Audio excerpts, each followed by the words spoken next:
FCC in Review, and today we're going to talk about crossing the finish line.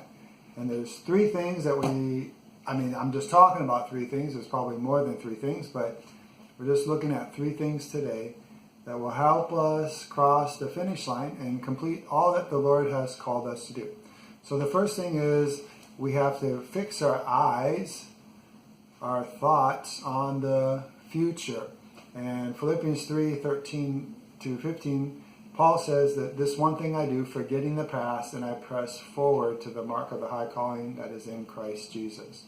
You know, when we're running a race or when we're driving or whatever we're doing, we need to always look ahead at where we're going and not looking behind us to where we have been.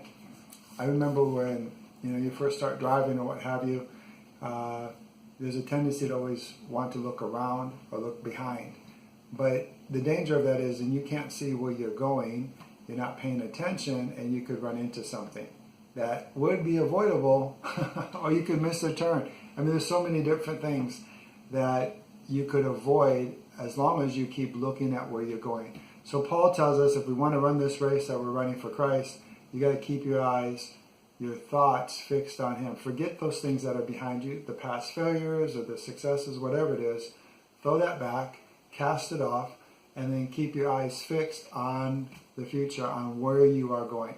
So the second thing we talked about was we want to be sure that when we're following Christ, we're fervent, that we have a passion for the things of God. You know, it's important that as we run our race in life, we don't want to run in a lazy way or in a being lethargic, but we want to be fervent to follow Him. And that means we have to cast things off, we have to let things go. Well, then that's what we need to do. So you have to ask yourself this question: is there something or someone in my life that's hindering me from following Christ with fervency, being passionate to serve Him? And if there is, perhaps that's something that you need to let go of or to get rid of.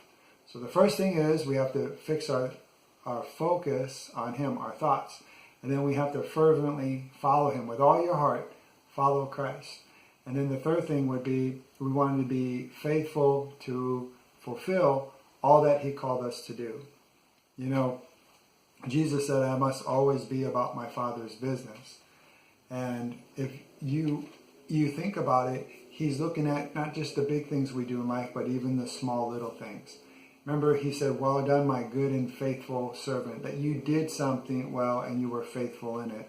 So I want to challenge you, don't look at something, how big something is before you're faithful. Start with something small. Right? Be faithful to do the little things and it'll grow into something bigger. So to finish our race, three things. We want to focus on the future. We want to be fervent to follow. And thirdly, we want to be faithful to fulfill all that the Lord called us to do. Okay, so I just want you to watch this video, look at it, think about it, look at some of these scriptures, look some up on your own, and be real. Don't be lame with yourself. Don't give yourself any excuses or too much leeway, right? Just push yourself to a higher level, more commitment. Develop some godly relationships with people around you. Go out and do more for Christ. Invite people. Stand firm. Finish your race. Come on, get up. We need you. Keep running for the Lord. Okay, until next time, God bless, and we'll talk with you soon.